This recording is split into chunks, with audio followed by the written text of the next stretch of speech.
Good morning. I'm Destiny Quinn. Here in the Bluegrass, we are tracking a nice warm up. Jim, how warm will temperatures get today? Today, it's going to keep at that very comfortable level, probably in the mid 70s for most of you. That's where you'll top out, maybe some upper 70s. And then the same thing again tomorrow. But some real heat, real summertime juice is trying to cook out there. And it'll try to meet you at the end of the week. And it's typical. I mean, it's nothing out of the ordinary. It's June, going into July, going into August. I mean, it's your normal setup. But it's always a little more noticeable and harder to deal with, especially when you're coming off of days like this. As I mentioned, you've got the comfort of the 70s today and lower humidity. This little batch of clouds are going to roll through our skies eventually, and as it does, it's part of a system, and that just kind of keeps temperatures kind of flat. We don't go way up the thermometer. A mix of sun and clouds, pleasant temperatures. Again, pretty nice tomorrow, but Wednesday you get a little bit of the warm up. It's not much, but it starts showing. It takes you around normal. But after that, we kind of accelerate a little bit. I'll take a look at that heat coming up in just a few minutes. Thanks, Jim. Prosecutors call it an insurance policy. A man accused of killing a Central Kentucky deputy could get decades in prison today for a separate case. Stephen Sheen has 7 active cases, according to online records, in 5 Kentucky counties. That includes Kenton County, where he's due in court this morning. Sheen pleaded guilty there last month to burglary. Right now, Sheen is in the Bourbon County Detention Center. He's facing his most serious charge in Scott County, murder of a police officer. Police say during a traffic stop last year, he killed Deputy Caleb Conley and continued onto a violent rampage into Lexington. Kenton County's lead prosecutor says because of those accusations, he'll seek the maximum burglary sentence. That's 20 years. That sentencing started at 9 this morning. Sheen next scheduled hearing is July 11th in Scott County. That one's directly connected to Deputy Conley's death. He has a hearing in Fayette County the next day for a long list of charges, including burglary and assault. We've seen courts push back these regular hearings before. His murder trial is currently set to start next February. The Franklin County Sheriff's Office is looking for a sexual abuse suspect. Dexter Schaus is wanted on 3 counts. Deputies say he could be driving a camouflage Chevrolet truck with an orange triangle on the back. Call the Sheriff's Office if you see him. Happening now, a federal judge in Lexington is hearing arguments today on transgender athletes. Kentucky's Attorney General Russell Coleman is one of 6 involved in the Title IX case. The group is challenging new education policies from the Biden administration. The policies expand Title IX rules to ban discrimination based on gender identity and orientation. While the rules don't mention transgender athletes, Coleman argues they will threaten women's sports. Kentucky law currently bans transgender girls from playing in girls' sports. A court recently ruled against a similar law in West Virginia. The state Supreme Court is upholding a decision that could keep a Democrat off of the ballot. Justices ruled Representative Nima Kulkarni should be disqualified from last month's primary. She represents Louisville. They say she was supposed to have 2 Democrats sign her re-election bid, but one of the signers was a Republican. The Jefferson County clerk will likely have to call a special election. Kulkarni will not be allowed to run. After 8 months, the families of 4 Israeli hostages taken by Hamas on October 7th are now back with their families. Naomi Ruckham shares a message from the families of the former hostages as they keep up the fight to bring all of them home.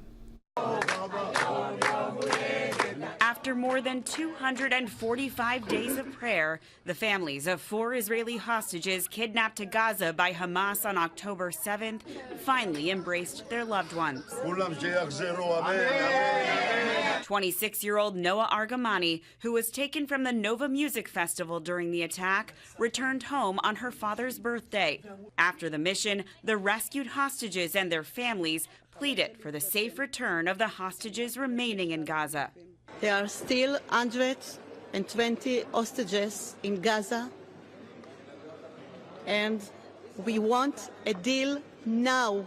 We want them to come back home as soon as possible. The operation to free the hostages left an Israeli commando dead after the Israeli military says its forces came under heavy fire during the daytime mission.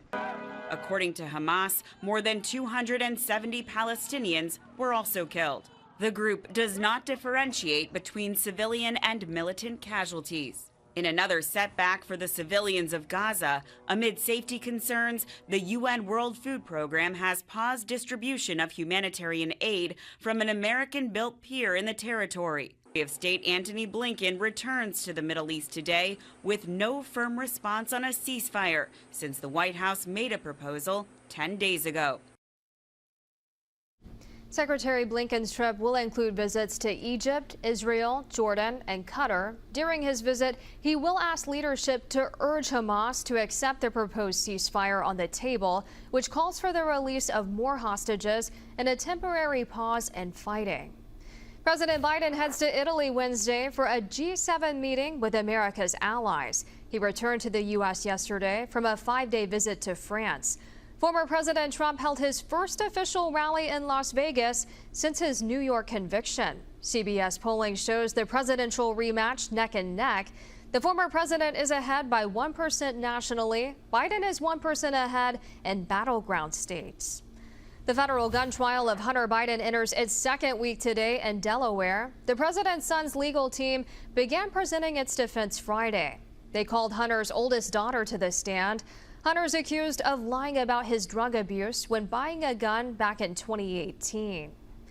Kentucky Secretary of State Michael Adams is being recognized for his bravery in politics. Last night, the John F. Kennedy Library Foundation awarded him with a 2024 Profile and Courage Award. It recognizes public servants who risk their careers by putting the public interest ahead of their political standings. During his acceptance speech, Secretary Adams acknowledged his success in the efforts for fair elections and his work to expand voting rights in the Commonwealth. I would like to think I've been given this award to celebrate a happy ending and to mark an example others should follow in order to keep the American experiment in self-government alive. During his speech, Adams said he was honored to be recognized beside previous recipients of the award, including U.S. Presidents Gerald Ford, George H.W. Bush, and Barack Obama. UK baseball is going to the College World Series for the first time ever. The Cats beat Oregon State late last night in Game 2 of the Super Regional. The score was 3-2. Fans say being a part of Big Blue Nation is something that they never get tired of. When you're wearing the blue and white every day, or you just wearing it anywhere you go outside the state, it's like a family to everybody. Being part of it's very emotional and special wherever you live. The series starts Friday. We'll learn later this week exactly when UK will play.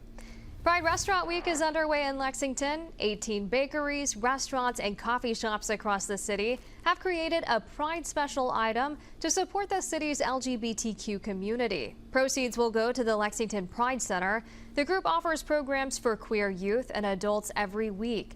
Organizers say it's a way to lend a hand to a community who may not normally have access to resources. We offer Kentucky's only queer-centered food pantry program. We serve over 70 families a week. 60 of those we deliver to free of charge. Lexington Pride Restaurant Week runs through June 15th. To find a full list of participating businesses, check out this story on WKYT.com. A group cleaning up parts of Lexington needs volunteers. We told you last week about the Goat Project. Organizers enlisted goats to eat invasive honeysuckle plants in the Cardinal Valley area. They wrapped up their part of the job early. Now organizers need human volunteers to plant native seeds. You can join the Goat Project at Vaughn's Branch Facebook group to learn more. Coming up on WKYT Mid-Morning, we'll see what's cooking up in the Mr. Food Test Kitchen. Looks like some ramen, Jim. It really is. I see the package right there beside it. I eat that all the time, just like our college students.